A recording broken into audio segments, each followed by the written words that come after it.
जनी जा कमाए कलकतिया राजा मारली सवतिया मतिया राजा जनी जा कमाए कलकतिया राजा मारली सवतिया मतिया राजा लाली ओठ लाली कनवा के बाली सुन होई ना के नथिया राजा जनी जा कमाए कलकतिया राजा मारली सवतिया मतिया राजा जनी जा कमाए कलकतिया राजा मारली सवतिया मतिया राजा।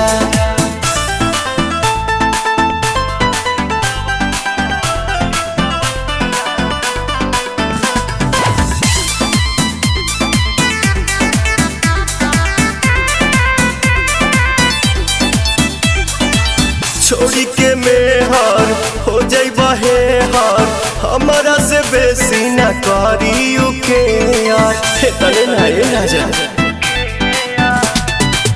इज्जत के हानि करे पैसा जियानी करे केहू के न सूट बंगाल के पानी करे से जिया पटवा रात भर रोवा मन बना में हरी के बतिया राजा जनी जा कमाए कलकतिया राजा मारली सवतिया मतिया राजा जनी जा कमाए कलकतिया राजा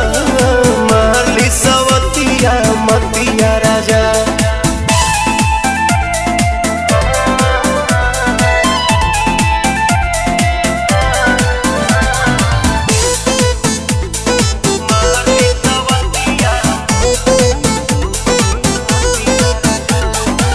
बोला ये पवन आखिर गलती कमान बा कुछ के न गम्बा एक